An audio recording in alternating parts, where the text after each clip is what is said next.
Hi everyone, welcome back to Case Burrow. Today in this video, I'll be doing the Midyear Freakout Tag. So I know that for the midyear, I'm about a month late, but I still think that doing this tag will give me a chance to reflect on the books that I've read this year. So just to give you a brief overview of my reading experiences in 2026, I have a yearly goal of reading at least 125 books this year. Excluding my July reads, since this is a mid-year tag, I have read 73 books until June. I am a bit ahead of schedule to reach my goal, but I am planning to read bigger books in the latter half of 2026, so I think I need to get a move on. And the first book that I read this year was Shakespeare's Antony and Cleopatra. I read that play because I read and was impressed by Stacy Schiff's biography of Cleopatra that I read last year. But now let's get into the actual questions of the tag. So the first question is, what is the best book that you read so far this year? So to answer these questions, I looked through my yearly log of books that I've read, and still it was kind of really hard to choose the best book that I read so far. I will exclude Henry James' The Portrait of a Lady, since that was a reread. To let myself out of the choice dilemma, I kind of just made this choice based on the star rating that I gave. And just a disclaimer, this star rating is a very subjective rating, obviously, and also, I tend not to have any kind of consistent standard when I'm giving these star ratings. But still, my highest rated book of this year until June was Thornton Wilder's The Bridge of San Luis Rey. So I had read, the first book that I read by Thornton Wilder was The Eyes of March. I enjoyed The Eyes of March so much that I just read two of his other works straight away. So I read Our Town and then The Bridge of San Luis Rey. I enjoyed all of them, but I think I gave my highest rating to The Bridge of San Luis Rey because I found that the book contained an element of sublime that did not exist in the two other books that I read by him. And the second question is, best sequel you've read so far. So this was really easy to answer, mostly because I don't tend to read a series of books very often. But even if I had read a lot more series this year, I think I would have chosen this series. So at the beginning of this year, I had a chance to read Octavia Butler's the Xenogenesis series. The first book of this series was insanely fun, and it's kind of funny. So there in my reading log, I have space for where my memos should go if I want to put any kind of notes on the book, and the note for the first book in my log kind of said, "와 진짜 재밌다." So basically wow, this is insanely fun. And to follow up, the second and the third book is also equally thrilling. So this series is about what would happen if aliens came to Earth, saved humanity from extinction caused by the humanity itself, but then decides to mix their genetics with humans by mating. As with Butler's other books, at least of those that I read, I found that the book is obviously sci-fi, but also there are elements of horror and especially body horror.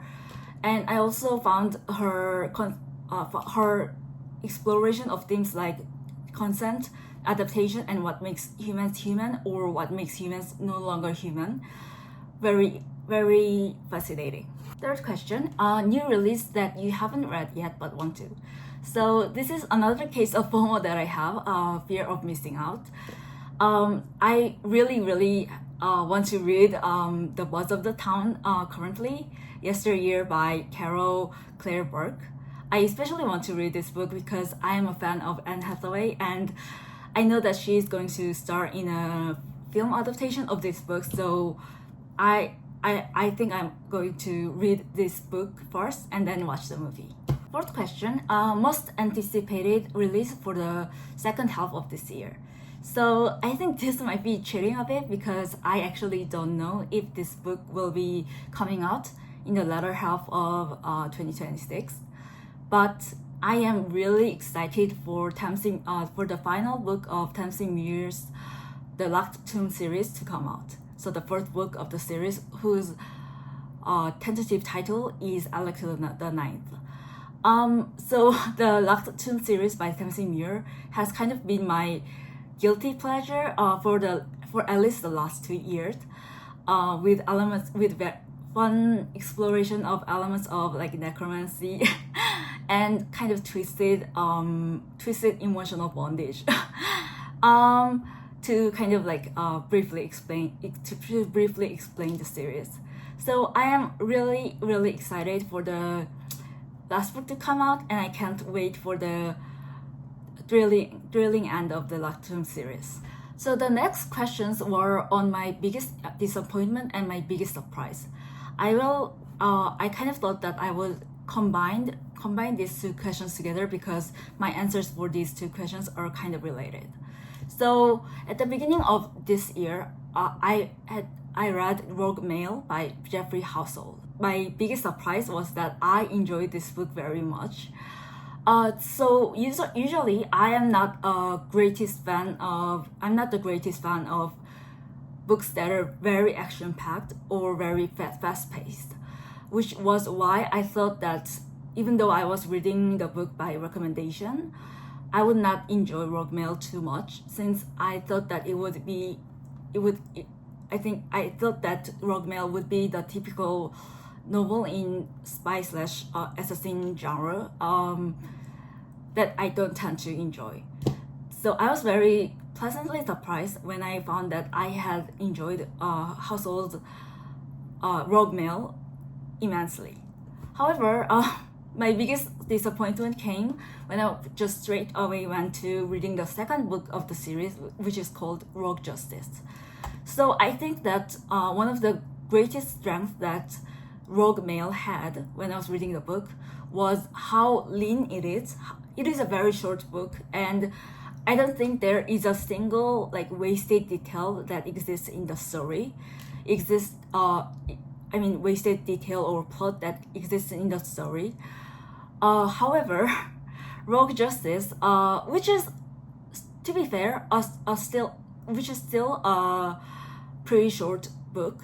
However, I thought that in giving a bit more details in Rogue Justice, I think those kind of details kind of weigh the book down a bit more, and it made the book less fun to read. So reading Rogue Justice was my biggest disappointment of this year.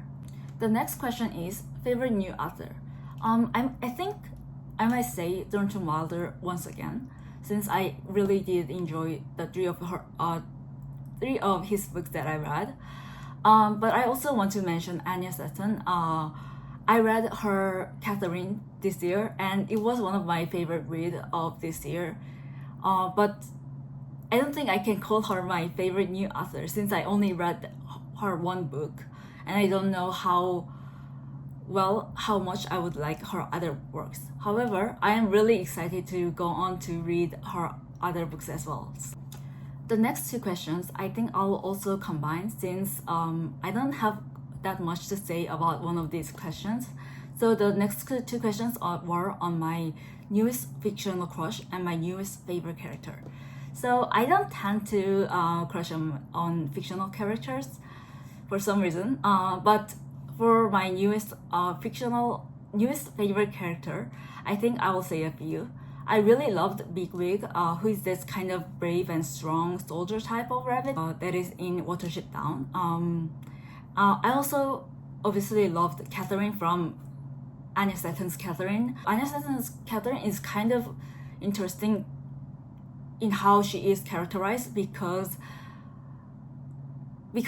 she is someone who is characterized mostly by her beauty, and you would think that that would not give much space for like multidimensional characterization, but for some reason Saturn is able to take that characterization that she gets from people around her and then build that into a multidimensional character.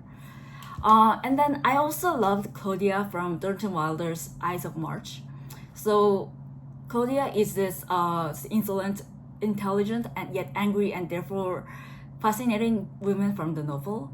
I really loved her voice in the novel. So the 8th question was on the book that made me cry. So again, this is kind of hard to choose because almost any book kind of makes me cry because I don't know, I'm a big crier. Yeah, and I think that crying in a safe setting, like where you're reading books, is actually kind of, I think it is kind of emotionally healthy and it gives you catharsis. So, you know, I recommend you guys to also try crying at the end of each novel that you read. But to go back to the question, the one book that made me especially cry this year was Stephen O'Connor's historical novel, Thomas Jefferson Dreams of Sally Hemings. So this was a very beautifully written historical novel about obviously the topic of slavery, and how there was still a relationship between Hemings, the slave, the enslaved woman, and Thomas Jefferson. It is incredibly beautifully written, so the beautiful prose just kept me going. But inevitably, this book is very tragic, and the climax of its tragedy kind of happens in the sale of the enslaved people after Jefferson's death. And yeah, that scene is obviously incredibly awful to read. Yeah, let's move on before I start crying again. And the 9th question is on the book that made me happy. I think the book that made me most happy this year was Olga Tokarczuk's The Empyseum. This was the second book by the same author that I read after reading Drive Your Plow Over Dead Man. I had really enjoyed Drive Your Plow, and I think I was so happy in reading The Empyseum and enjoying it because I kind of realized that I had found my new favorite author, and that I was going to read all of her books someday. And I think also it kind of helped that The Empyseum is an adaptation of one of my favorite classics, Thomas Mann's The Magic Mountain. The next question is on the most beautiful book that you've bought so far this year. So I brought 2 books to show you guys. So when I kind of first thought about answering this question, this book just came to my mind immediately. This is a Korean book by an author whose pen name is Juna, and it is called 별이가 우리에게 왔을 때. When 별이 came to us.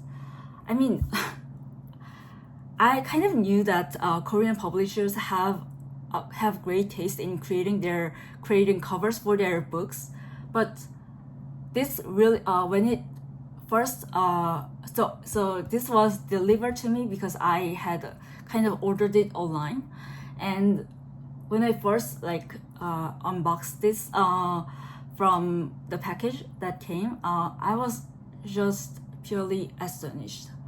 I mean, look at the colors and the glitter here.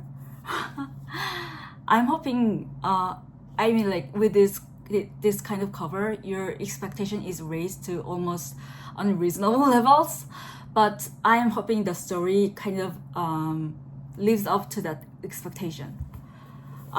So this book was the first book that came to mind when I was trying to answer what was the most beautiful book that I bought so far this year. But also, I think I want to mention Anne Carson's Nox. So this is kind of like a physical embodiment of Carson's tribute to her brother who just recently died. And the book is incredibly unwieldy because it is in this kind of like accordion type of print. but I have to say it is very beautiful in not only its cover but also in the content of its books, which is filled with kind of like printed fragments of poetry, letters, and then poetry, letters, and Carson's own translation of Catullus' poem. The final question is on what books I need to read by the end of the year. So I am kind of a mood reader, so I don't have a set year that I need to read by the end of the year. So last month I made a video that I'll link below on the top 10 books, the top 10 books, at least for me. And I am kind of trying to reread some of the books in that list that I have not read in kind of a long time. So I kind of need to read Dostoevsky's Brothers Karamazov and Tolstoy's Anna Karenina and 7 books of Proust's In Search of Lost Time. I'm guessing that I won't be able to finish In Search of Lost Time, especially because I am already reading a series by Anthony Powell called A Dance to the Music of Time. But I will try to read Anna Karenina and Brothers Karamazov until the end of the year. I must say I'm really excited to go back to this to Tolstoy and Dostoevsky, these 2 great Russian masters. And that's it for my Midyear Freakout Tag. I don't think that I am kind of freaking out because of this tag, but this was a really great opportunity for me to reflect on this year's reading. I think I had a pretty good first half of the year, although not all books were a hit for me. See you next month and come back in August. Bye!